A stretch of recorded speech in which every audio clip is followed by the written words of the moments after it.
साथियों नमस्कार। आज हम लोग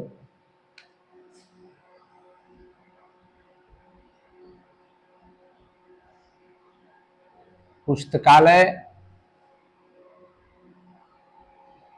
एवं सूचना विज्ञान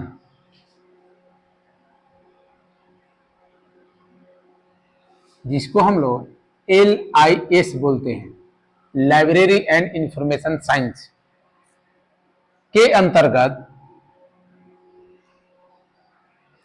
हम लोग आज देखने वाले हैं रिसोर्स शेयरिंग, संसाधन सहभागिता।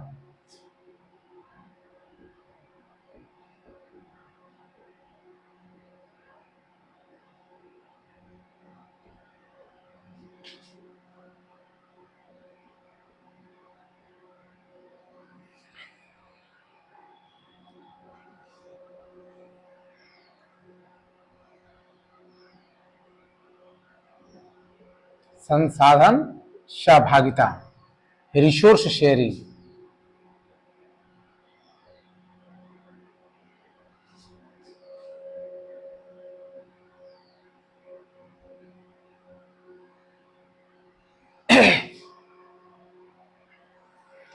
ये सब जो विषय हैं आपको बहुत कम पढ़ने के लिए मिलेंगे, लेकिन इसमें आज के क्लासेस में इतने इंफॉर्मेशन हैं जो आपके एग्जामिनेशन में, नेट के एग्जामिनेशन में या बिलिस एमलिस या आपके जो लाइब्रेरियन रिक्रूटमेंट जो होता है उसमें इससे प्रश्न आते ही आते हैं रिसोर्स शेयरिंग से।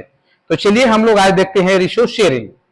रिसोर्स शेयरिंग है क्या, पहले हम समझते हैं कि रिसोर्स शेयरिंग है क्या। रिसोर्स मतलब एक है संसाधन और दूसरा है शेयरिंग मतलब सहभागिता, शेयर करना, इंफॉर्मेशन यहां से दूसरे तक पहुंचाना।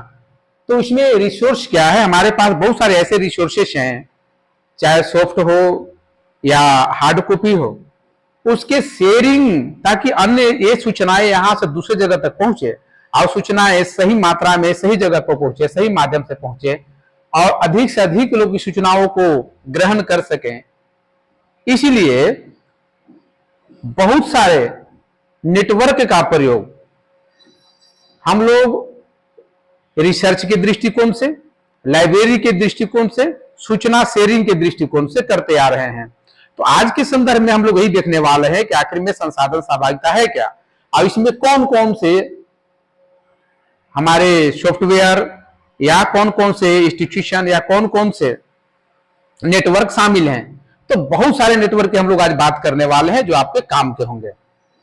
अभी वर्तमान समय में प्रत्येक क्षेत्र में आपको सहभागिता देखने के लिए मिलती है और मानव से संबंधित शायद ही कोई ऐसा क्षेत्र हो जहां सहभागिता देखने के लिए नहीं मिलेगा। आज व्यापार से लेकर के पारिवारिक समारोह में भी सहभागिता देखने को हमें निरंतर मिलती रहती है। वर्तमान समय में प्रत्येक क्षेत्र की तरह पुस्तकालय में भी सहभागिता आपको देखने के लिए मिलती है। पुस्तकालयों द्वारा भी अनेक तरह के कार्यों की सहभागिता के माध्यम से किया जाता है। दरअसल इस प्रतियोगिता के युग में, इस कंपटीशन के टाइम में, एरा में कोई भी पुस्तकालय पूर्ण नहीं हो सकता और वे अपने मौजूद संसाधनों की सहभागिता के माध्यम से ही पाठकों तक बेहतर सेवा प्रदान कर सकता है। इसके अभाव में कोई भी लाइब्रेरी या पुस्तकालय पूर्ण नहीं हो सकता। ऐसे लाइब्रेरी कभी भी पूर्ण नहीं होता जिस प्रकार शिक्षा का कोई अंत नहीं है, इसी तरह पुस्तकालय में पुस्तकों और इंफॉर्मेशन के आने का कोई अंत नहीं है। तो अपने पाठकों को सही सूचनाओं तक पहुंचाना, यही कारण है कि बहुत सारे सॉफ्टवेयर जैसे बहुत सारे सॉफ्टवेयर जो है आप इनफ्लिपनेट, आप इंडोनेट, अर्नेट, ये सब का नाम आप लोगों ने जो सुना है, ये सभी जो है सूचना शेयरिंग रिसोर्सेस हैं। उन सभी की बात हम लोग क्लासरूम में आज कर रहे हैं। पहले संसाधन और सहभागिता का नाम पुस्तकालय सहयोग लाइब्रेरी साइंस के संदर्भ में लाइब्रेरी कोऑपरेशन था। पहले संसाधन सहभागिता को हम लोग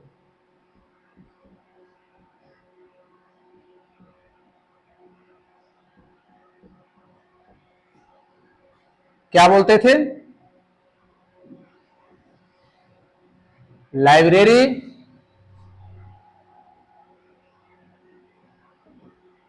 कोऑपरेशन। पहले क्या था? लाइब्रेरी कोऑपरेशन था। इसका प्रारंभ, अगर इसका प्रारंभ हम लोग बोले तो काफी पहले से मिलता है, काफी पहले से। इसका प्रारंभ माना जाता है 200 ईसा पूर्व से। लाइब्रेरी सहभागिता को एलेक्जेंड्रिया लाइब्रेरी, एलेक्जेंड्रिया लाइब्रेरी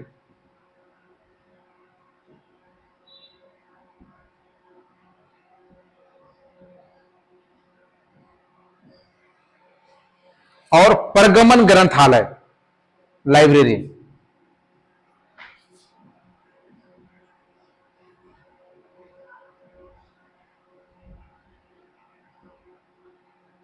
के संदर्भ में कहा जाता है कि ये दोनों के सहयोग से, आपसी सहयोग से, संसाधनों के सहयोग से, सहभागिता से इसका आरंभ किया गया था। बाद में इसका नाम संसाधन सहभागिता यानी कि लाइब्रेरी कोऑपरेशन कर दिया गया। प्रायः हम लोग देखते हैं कि जो हमारे पाठक हैं,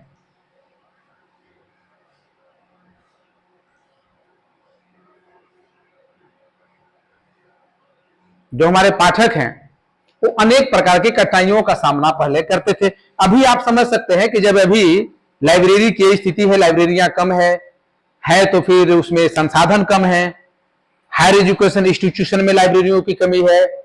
आप हाई स्कूल में कहीं लाइब्रेरी देखने के लिए नहीं मिलेगा और लेबोरेटरी। ये समस्याएं से आज भी हम लोग जूझ रहे हैं, तो आप पहले की कल्पना कर सकते हैं कि कितनी समस्याएं रही होगी। इसका प्रयोग, सहभागिता का प्रॉपर उपयोग 1970 में, लगभग 1970 में इसका उपयोग लगभग 1970 में चलन में आया, जिसको लोग बोलते हैं कि हाँ जनरली ऐसा हो गया।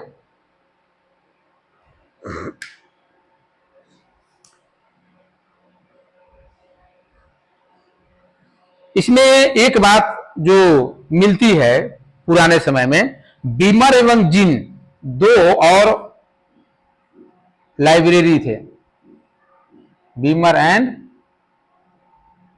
जिन। ये जो लाइब्रेरी थे, जो संयुक्त रूप से साथ में कोऑपरेशन का काम करते थे, एक दूसरे के संसाधनों का आदान प्रदान, उसका उपयोग करते थे। और इसके लिए उन्होंने 1971 में, इन्होंने 1971 में यूनिसिस्ट बनाया था, UNIST।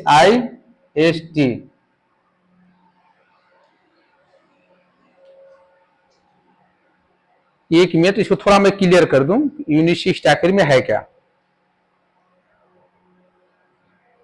यूनिसिस्ट के बारे में थोड़ा सा जानकारी हम लोग ले लेते हैं, ऐसे ही आगे नहीं बढ़ेंगे।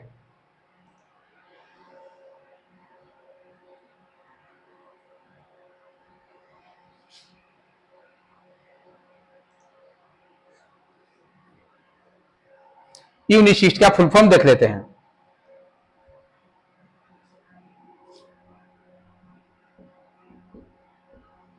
United Nations international scientific information system.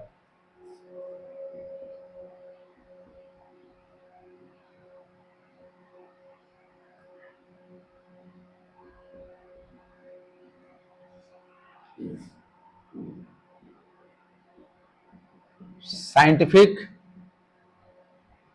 Information system, UNISIST की स्थापना की गई थी। तो किनके? बीमर और जेन, दो लाइब्रेरी के सहयोग से, ये वैश्विक स्तर की लाइब्रेरी थी, इनके सहयोग से इनकी स्थापना की गई थी।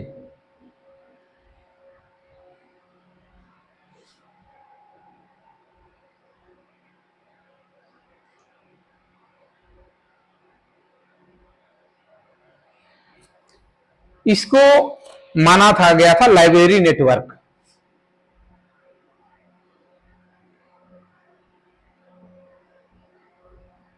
लाइब्रेरी नेटवर्क का भाग है UNISIST, United Nations international scientific information system.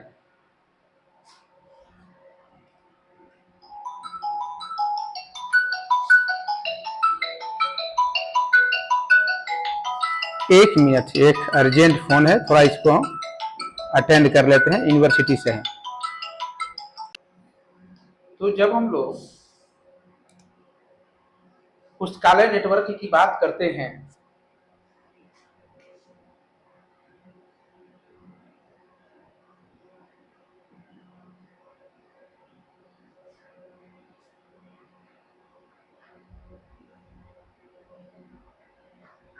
जब लोग पुस्तकालय नेटवर्क की बात करते हैं, लाइब्रेरी नेटवर्क की बात करते हैं, तो इसके हमको ऐतिहासिक परिप्रेक्ष्य को देखना होगा। और यहाँ से आपका सफर शुरू होता है एक लाइब्रेरी नेटवर्क का, जो आपके एग्जामिनेशन के लिए काफी महत्वपूर्ण होंगे। पुस्तकालय नेटवर्क संसाधन सहभागिता के एक प्रमुख माध्यम है। पुस्तकालय नेटवर्क कंप्यूटर के माध्यम से दो या दो से अधिक परस्पर जुड़े हुए पुस्तकालय को कहते हैं। नेटवर्क मतलब समझते हैं, जो इंटरनेट से संबंधित एक जाल, नेट, इंटरनेट, इंट्रानेट, आप इस चीज को सुने होंगे, नहीं सुने होंगे तो आप उसको एक बार सर्च करके देख लेंगे। तो क्या होता है, दो या दो से अधिक, दो या दो से अधिक जब कंप्यूटर परस्पर आपस में जुड़े हुए होते हैं, कंप्यूटर के माध्यम से लाइब्रेरी आपस में जुड़े होते हैं, तो उसे हम जो है पुस्तकालय नेटवर्क बोलते हैं। दो या दो से अधिक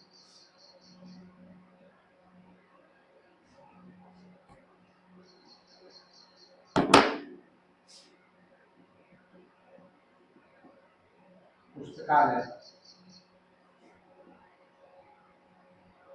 नेटवर्क तथा कंप्यूटर से जुड़े हुए होते हैं।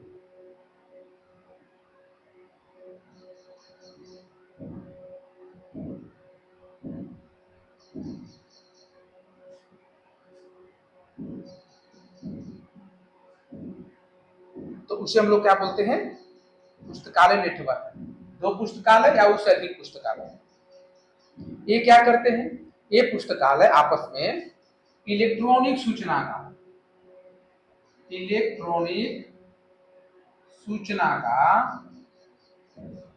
आदान प्रदान करते हैं।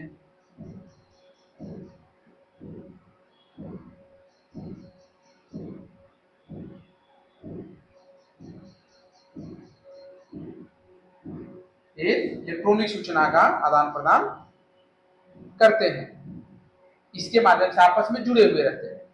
भारत सरकार ने वैज्ञानिक नीति का निर्माण किया था, कब, 1983 में। आयुष में जो वैज्ञानिक नीति का जो निर्माण किया गया था 1983 में, इसमें प्रौद्योगिकी नीति में सूचना के आदान प्रदान पर ज्यादा जोर दिया गया था। टेक्नोलॉजिकल इंफॉर्मेशन पे, प्रौद्योगिकी सूचना के आदान प्रदान पे ज्यादा जोर दिया गया था। फिर 1986 में, 1986 में नेपलिस, नाम सुना है आप लोगों ने? अब ये सब आप लोगों को याद करना होगा। NAPLIS, national policy on library and information system.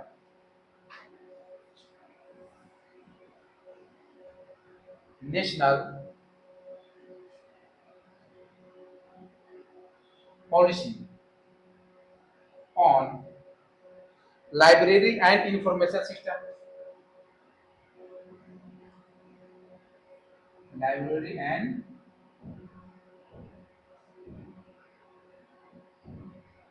Information system, NAPLIS. इसने एक रिपोर्ट पेश किया इसमें सूचना एवं पुस्तकालय नेटवर्क बनाने पर जोर दिया। बोला नेपलिस ने कि सूचना एवं पुस्तकालय नेटवर्क बनाने की जरूरत है। फिर 1988 में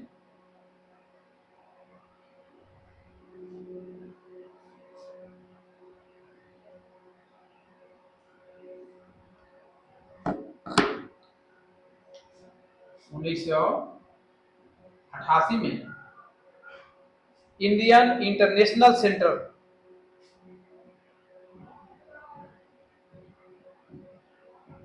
IIC इंडियन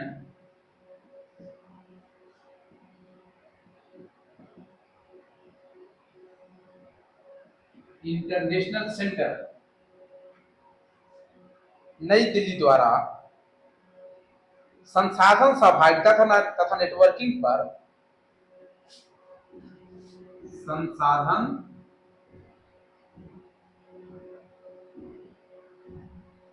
सहभागिता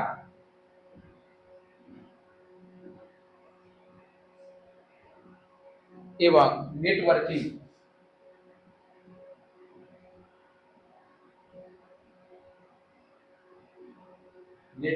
पर कॉन्फ्रेंस किया गया। एक कॉन्फ्रेंस किया गया कब? 1988 में। इसी के परिणाम स्वरूप प्रथम पुस्तकालय, इसके परिणाम क्या हुआ कि फर्स्ट पुस्तकालय नेटवर्क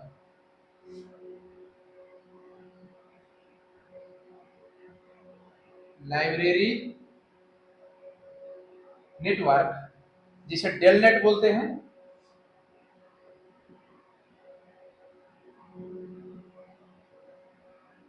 डेलनेट की स्थापना हुई।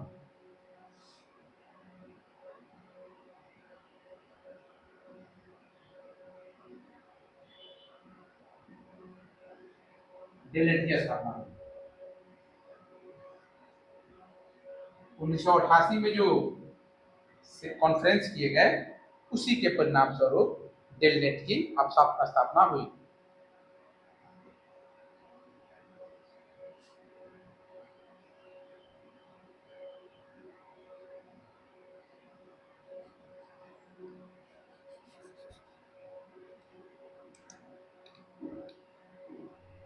अब हम लोग आगे देखते हैं।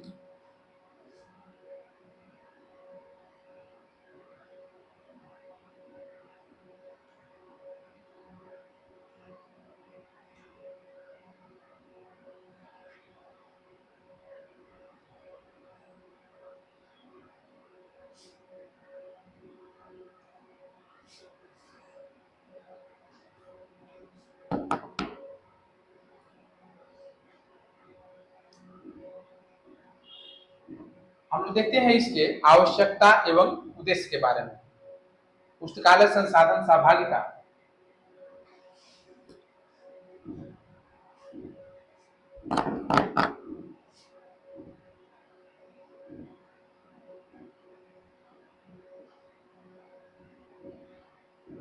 पुस्तकालय संसाधन सहभागिता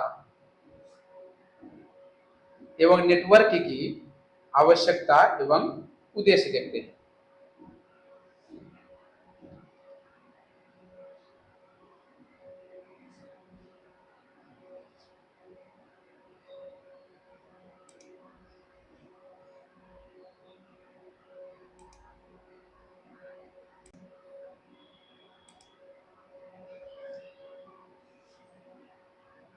उन्नीस सौ 88 में डेलनेट की स्थापना हुई। डेलनेट की स्थापना क्यों हुई थी?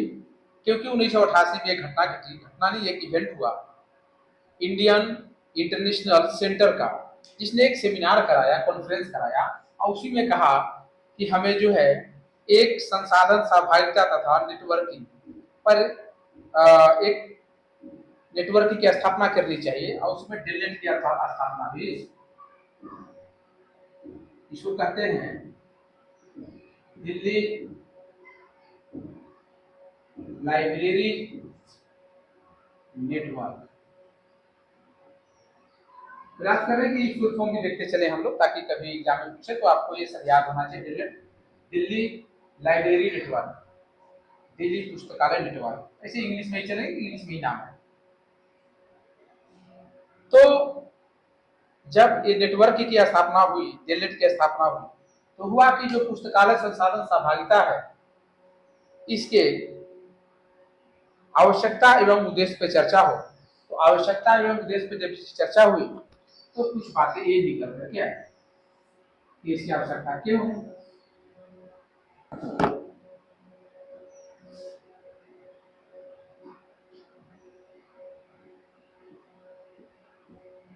आवश्यकता एवं उद्देश्य ये देख लेते हैं। पहली बात इसमें ये कही गई कि भारत के सभी कॉलेज विश्वविद्यालयों के पुस्तकालयों को आपस में जोड़कर सूचना सेवा की क्षमता में हम लोग को वृद्धि करना चाहिए। जितने भी कॉलेज हैं, यूनिवर्सिटीज हैं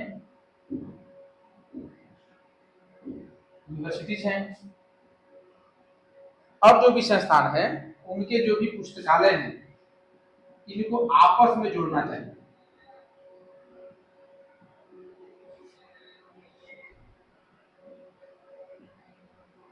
आपस में इसे हम जोड़ें। जब भी आप इसे आपस में जोड़ते हैं तो क्योंकि एक कॉलेज, दो कॉलेज, तीन कॉलेज, कुछ यूनिवर्सिटीज का मान लीजिए सिंबल है, एक कॉलेज है, एक कॉलेज है, अब ये सिंबल हम मान लें कि यूनिवर्सिटी का है। अब इसमें इस प्रकार का नेटवर्क बन गया।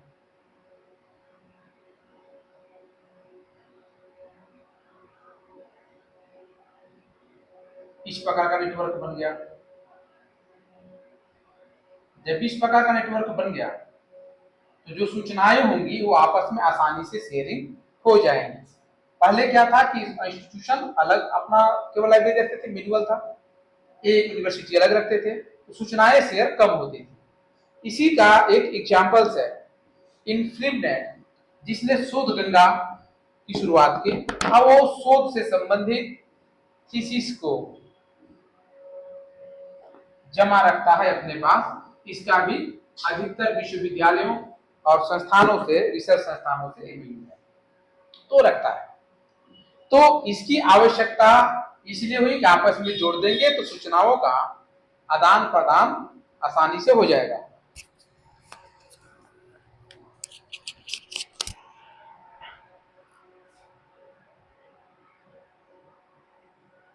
तो मैं देख लूं, क्योंकि मुझे लगता है कि